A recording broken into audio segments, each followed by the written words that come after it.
Hola, hola, ¿cómo están? Muy buenas tardes, bienvenidos a este live, el segundo de una serie que estamos haciendo para todos ustedes, que tiene que ver mucho cuando yo trabajaba en medios masivos de comunicación, en el área deportiva, en el área de deportes, y qué pasó, que gracias a Dios y a marcas y a oportunidades y a estar en el lugar correcto, en el momento correcto, conocimos a gente inmortal, ¿no? Ya hicimos una entrega con Pelé. Y entonces pues la verdad es que creo que sí gustó y esto no es un intento de, ay, es que yo lo conocí, wow, no, es lo que ellos transmiten a través de su liderazgo, de su potencia, de su fuerza, de su amor, de su energía, ¿no? Y de el ejemplo que pusieron en cada una de las cosas que hacían en su disciplina, ¿no? Pelé, fútbol, soccer, para mí, humildemente, el mejor de la historia por esto, ya lo comentábamos, por el ejemplo que puso, ¿no? Para grandes chicos y hasta la fecha, ¿no? Es un cuate que no ha tenido ningún tema y de escándalos ni nada de eso. Y hoy toca Joe Montana. Para los que no, bueno, primero, gracias por estar con nosotros.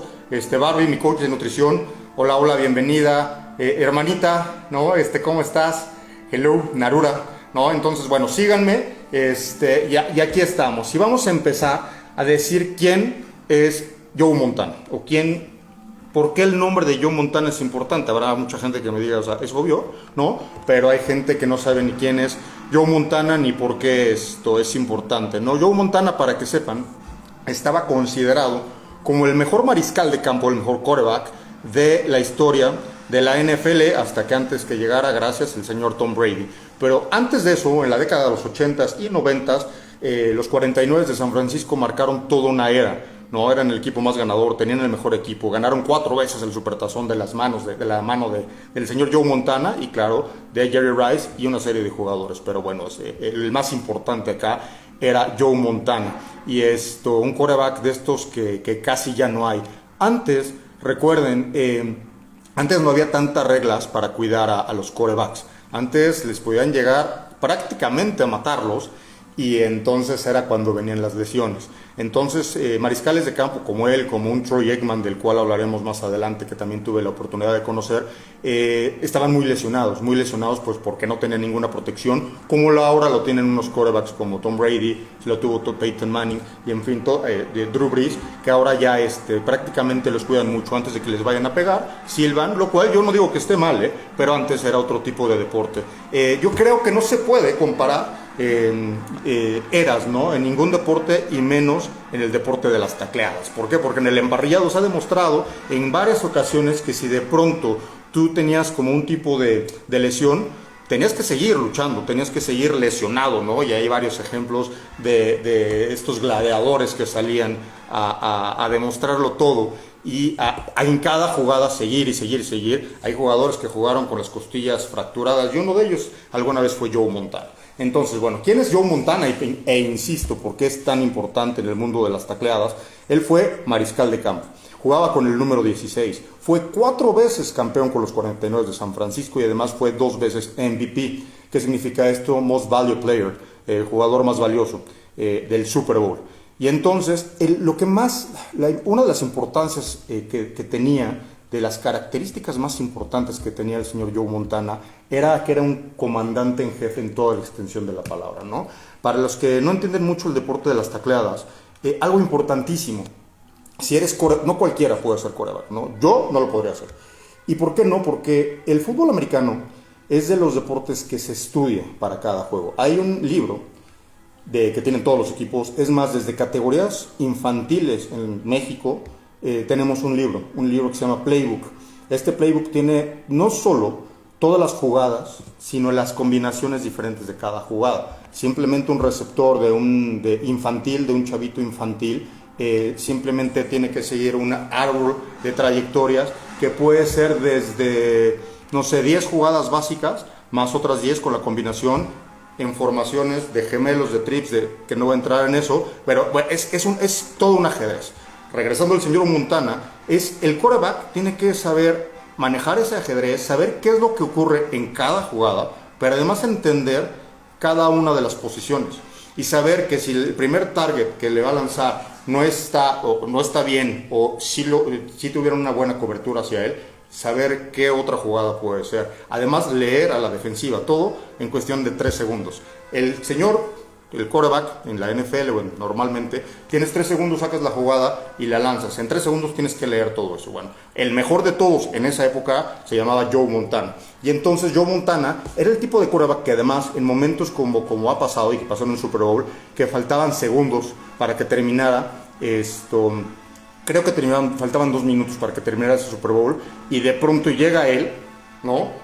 Y esta historia es increíble porque llegan y todos están súper nerviosos, tenían que llegar a la zona de anotación e iban perdiendo el Super Bowl. ¿Y qué pasa? El señor Joe Montana llega y como un mariscal de campo, como un general, llega y en el huddle, donde se juntan todos los jugadorcitos, ya saben, llega. Y entonces todos están nerviosos, todos están presionados, están a punto de perder el Super Bowl. De repente voltea a ver la tribuna, ay, miren, ahí está el actor John Candy. Y todos se quedan viendo como... Y se empiezan a reír y desde ahí empiezan a marchar poco a poco hasta llegar a la zona de anotación y ganar el Super Bowl. Esa es una de las principales características del señor Joe Montana, ¿no? La paciencia, el liderazgo. El liderazgo, en cuanto la cosa se pone difícil, un buen líder es cuando demuestra realmente su liderazgo y él, con nervios de acero, lleva a su equipo hacia la victoria, ¿no? Entonces, bueno, retomando a qué estamos haciendo acá, es que les platique la plática que les comente, la plática que tuve con él. Y entonces fue increíble porque, bueno, gracias a Grupo Modelo y a su comandante en jefe de Mercadotecnia, Luis Carballo, el cual le mando muchos saludos, de pronto me invitan, como pasó con Pelé, me llega una invitación a la redacción y de Grupo del periódico Reforma, de cancha de Grupo Reforma, y de pronto me dicen, oye, te llegó esto, y es la invitación para conocer al señor Joe Montana en un hotel muy fresa de la Ciudad de México, en Santa Fe. Y bueno, también fui, por supuesto, eran nada más 50 invitados también, 50 invitados entre empresarios y líderes de medios de comunicación. Y ahí estuvimos y de pronto pues sale el señor Joe Montana, que dicho sea de paso, así como sucedió con Pelé, son gente inmortal, o sea, ya están sus nombres ahí grabados. Entonces lo ves y así como de repente sale Pelé y todos nos quedamos callados, sale Joe Montana y bueno, y con sus anillos de Super Bowl, realmente era una maravilla estar ahí. ¿Qué pasa? Que de pronto, bueno, ya se sienta, desayunamos ahí cada quien con su lado, estás junto a empresarios, junto a líderes de medios, como decía, y de pronto abren el micrófono, entonces ¿quién quiere participar? Y bueno, luego, ¿no? Yo, por favor. Y entonces le hice un par de preguntas relacionadas, la primera sí con fútbol americano. Y la pregunta que le hice, les platico y después ahora les comento el contexto, porque es mucho de fútbol americano. Le pregunto, ¿qué es lo primero que te viene, o que le viene al señor Joe Montana, a la mente cuando vienen estos dos nombres? Bill Walsh y Lawrence Taylor.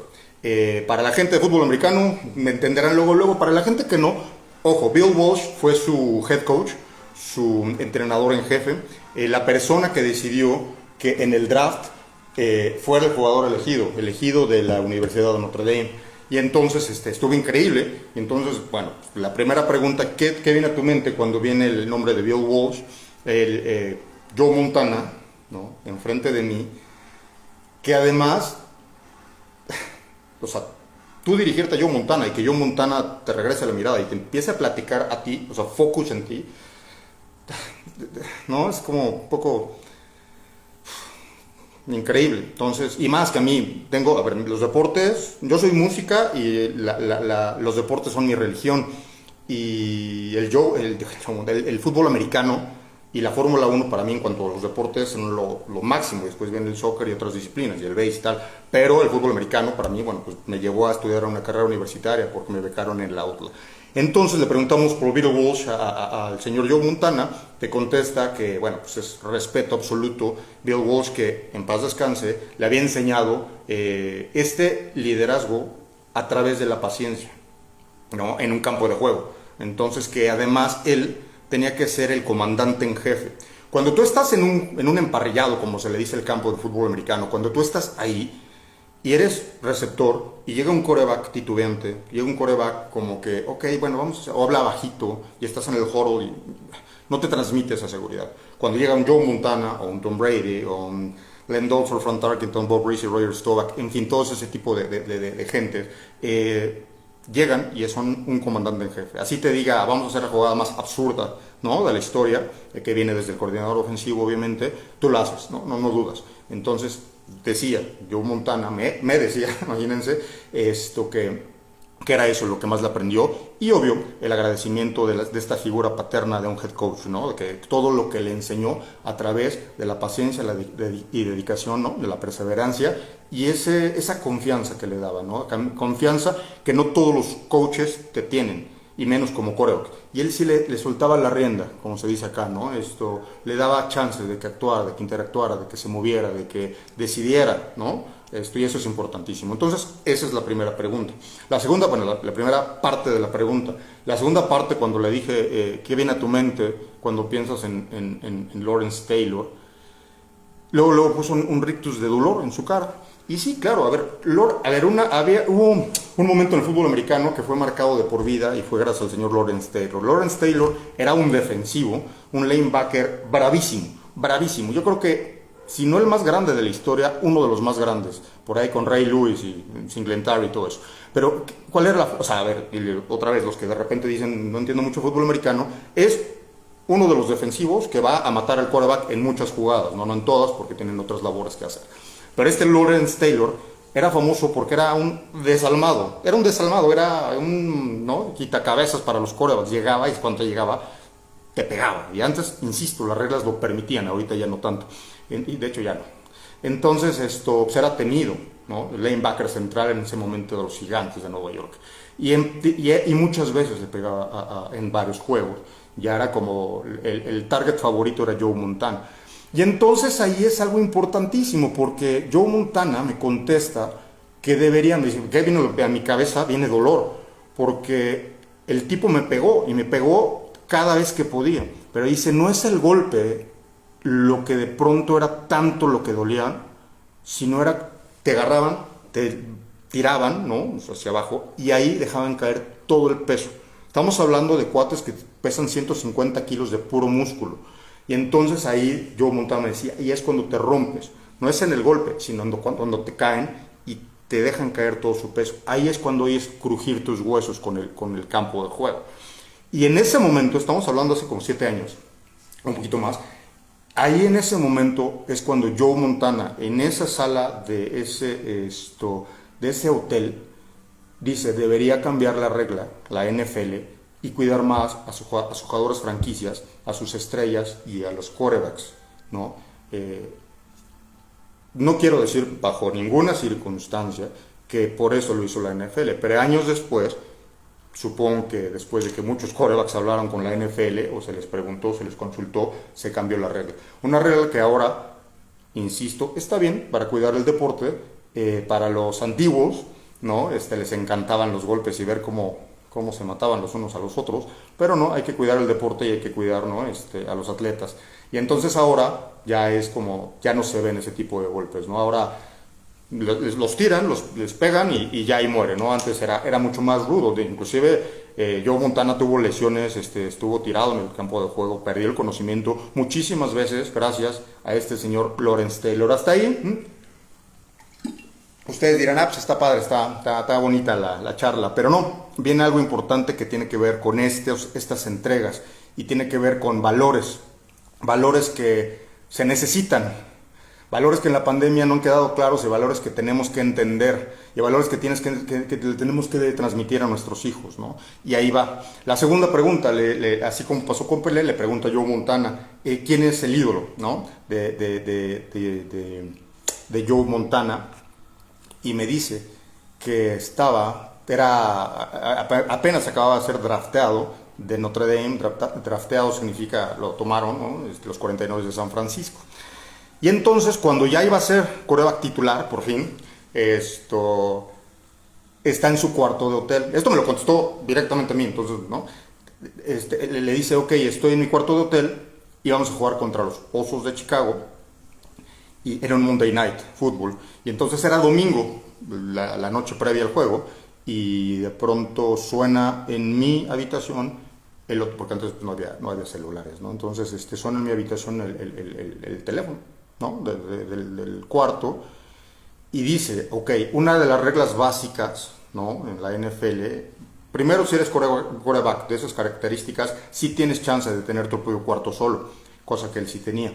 Pero es imposible que tomes el teléfono y que contestes una llamada, ¿no? Porque pues, son atletas de alto rendimiento y pues, tienen que estar cuidado de que no tengan distracciones, obvio, ni física ni de ninguna circunstancia, por teléfono ni nada, ¿no? Tienen que estar concentrados para el partido del siguiente día. Total que empieza a sonar el teléfono y sonaba y sonaba y sonaba y así, con mucho miedo, ¿no? Contesta, bueno, ¿no? Y es su head coach, su entrenador en jefe, el señor Bill Walsh, y le pregunta, le dice, en 10 minutos nos vemos en el lobby del hotel, en 10 minutos. Entonces Joe Montana me dice, cuando Bill Walsh te decía en 10 minutos, pues eran 10 minutos. En 7 yo ya estaba abajo, con traje completo, esperando al señor Bill Walsh. Baja Bill Walsh, se sube a una limusina y se va.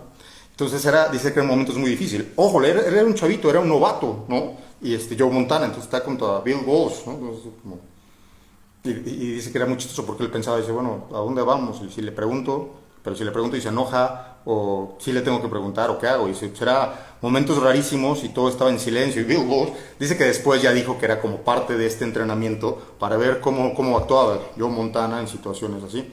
Y bueno, iban en la limusina, no se hablaban, y de repente reconoce Joe Montana que están a punto de entrar a la arena de los Toros de Chicago. Y bueno, pues ya evidentemente escoltados, llegan, se sientan, side court, los lugares side court, ¿qué significa eso? Significa, pues luego junto a la duela, estaban ahí sentados, ¿no? Entonces ya llegan, las cámaras se dan cuenta que está Bill Walsh con Joe Montana y ellos toman, ¿no? Y empieza el calentamiento y de pronto pues sale un tal Michael Jordan. Ya cuando juntas en una frase esos dos nombres, ya gente que sabe un poquito del deporte, ¿no? Joe Montana, Michael Jordan. Y entonces Joe Montana empieza a ver el calentamiento y wow, ¿no? Y entonces empieza a platicar Bill Walsh con él, de oigan, estamos aquí, tienes que ver el liderazgo de Michael Jordan. Y entonces Joe Montana decía que él pensaba que ese liderazgo que iba a tener Jordan era de gritos, de ordenar en la duela, de decir, de transmitir toda esta motivación, energía, fuerza, y dice que no, cero, que todo eso lo transmitía jugando, que no había un grito de Joe Montana, que no había una indicación de Michael Jordan, que no había nada de eso, simplemente era jugar, transmitir la energía, el contagiar a sus equiperos, a su equipo, con el ejemplo. Y ese es de los valores de los que quiero hablar. Primero, en la entrega de Pelé fue mucha humildad. Joe Montana, cuando te contesta, tiene también una humildad diferente por las disciplinas que son. Uno es más amor, Pelé, y el otro es más humildad, pero de este guerrero que fue reventado 1000 veces y que se paró 1001 vez. Y entonces una humildad desde un punto de vista más guerrero, ¿no? Y entonces te decía, Joe Montana, te decía, pues era eso, ver a un verdadero líder reventándose sin dar una indicación, solo con el ejemplo. Entonces, si tú no tienes que ser líder de un corporativo, que ahorita ya hasta complicado es eso por la pandemia y todo esto, ¿no? Todo atrás de un Zoom, todo atrás de un celular, todo atrás de un grupo de WhatsApp, todo a través de... Sí, pero no estoy hablando de un líder del corporativo más grande del mundo, no estoy hablando de un liderazgo acá de millones de dólares, de industria, ¿no? De nada, simplemente estoy hablando que si tú eres, por ejemplo, papá, ¿no? Si tú llevas una mala alimentación y tú le dices a tus niños, oigan, coman sano, no te comas esos chocorroles, pero tú sí te estás comiendo tu pan dulce, ¿no? Con chocolate, entonces pues eso no es liderazgo, ¿no? Liderazgo es, oye, voy a agarrar el ejercicio, voy a agarrar un sistema de nutrición, voy a empezar por mí. Hay una canción muy buena de Michael Jackson que les recomiendo, que se llama Man in the Mirror, y lo que quiere decir es, vamos a empezar por el hombre en el espejo, ¿no? El que vemos todos los días, que está ahí, y que muchas veces queremos cambiar el mundo, pero no queremos cambiarnos a nosotros mismos. Entonces yo lo aprendí a través de estas personalidades, ¿no? Y tampoco estoy diciendo que ya lo tengo o que ya lo superé, para nada. Todos los días, todos, tiene que ser una lucha constante, pero enfocada. Una lucha diaria de que un día a la vez, güey. Come bien un día a la vez. No tomes refresco un día. Y esto me fui con la nutrición, pero también puede ser, por ejemplo, con el ejercicio. Es que no hice nada. Salte a caminar 15 minutos todos los días, ¿no? Y llévate a tus niños. O que te vean en tu cuarto o en la sala que empieces a hacer ejercicio. Un ejercicio bien guiado, no te vayas a lesionar. Un ejercicio bien guiado, pero que te vean. Oye, papá, ¿qué vas a hacer? Pues es que voy a empezar a hacer ejercicio porque ya estoy medio llenito, ¿no? Y como por ahí mi coach de nutrición dice, se encogieron los jeans en esta pandemia, ¿no? Pero no se encogieron, es que también le echamos ganas a las papitas, a los tamales, a las tortas, ¿no? Entonces ese liderazgo es el que hablaba Joe Montana, que le enseñó Michael Jordan, y se puede llevar hasta eso, hasta tu casa, ¿no? Pero también hasta tu colonia, hasta tu comunidad. ¿Cómo? Mucha gente también luego lees y ves en Facebook cosas así, de que hay que salvar a las ballenas de Nueva Zelanda. Sí, pero tú no le ayudas a tu vecino, ¿no? Tú no sabes cómo está tu vecino. Tú si ves a alguien que está con una necesidad, ¿le ayudamos o no? ¿O qué estás haciendo para impactar a tu primer círculo? Aquel tío que le dejaste de hablar, aquel hermano que no has contactado tanto, ¿qué estás haciendo por mejorar? Entonces, pues para la gente que es nueva, de esto se trata estas pláticas. No es de, es que este monito conoció al otro, wow, y ya. No, para nada. Esto parte a través de la humildad y de ese mensaje que podemos sacar de esas experiencias, ¿no? Finalmente llega ya ahí, a diferencia con lo de Pelé, no te hacías fila porque se veía como medio raro, ¿no? Estar atrás de los Azcárraga y de ese tipo de gente, ¿no? De Salinas Pliego y demás, era rarísimo, ¿no? Estar como en la fila de las tortillas. Entonces, no, acá lo hicieron mejor. Iba saludando persona por persona y le iba firmando algunos recuerdos de memorabilia que, bueno, acá tenemos en el casquito 49 de San Francisco, con la firmita del señor Joe Montana. Y bueno, dicho esto, con anterioridad, los espero el próximo viernes a esta misma hora, en el que vamos a hablar de, para mí, más grande que Pelé, más grande que Joe Montana, la persona que a mí y parte de mi familia nos dejó marcados de por vida. Y lo tengo aquí, tatuado, no sé si se vea, el señor Ayrton Senna da Silva. El viernes a las 8 sigue el que a mí no ha habido, para mí es Superman. Y cuando fallece el 1 de mayo de 1994, lo estábamos viendo en mi casa, en su casa, con mi familia. Yo fui una persona antes y después de él. La gente que lo sabe, el que me conoce, sabe quién es mi ídolo. Y se los digo ya, es Ayrton Senna da Silva, y siempre lo va a hacer, y me cuida, estoy seguro que me cuida desde donde está. Entonces, muchísimas gracias por conectarse, los espero, no me dejen solo el viernes a las 8 de la noche, y espero que esto les esté ayudando en algo, yo lo estoy haciendo desde el corazón, y es un experimento, tampoco soy experto en esto, ¿no? Pero bueno, pues estamos haciendo experimentos para bien, y quiero impactar de algo bueno. Sale Dieguito es un chavo que está entrenando conmigo fútbol americano, y muchísimas gracias por conectarte, bro. Y bueno, gente de Riders, Rodrigo, abrazo, hermano, muchas gracias por conectarte. Y bueno, todos los que se han conectado hoy, en verdad significa significa, es que también otras me escribieron que paparazzi no sé qué, porque así me decían como coach. Hermanita, muchas gracias, de verdad, por todo tu apoyo. En fin, aquí estamos. Y vamos a seguirle, porque algo, mira, si impacto a una persona, ¿no? Con estos mensajes, habrá valido la pena. Estoy colaborando con mi granito de arena y con toda la humildad. Gracias, que tengan excelente noche y que Dios los bendiga a todos siempre. Bye.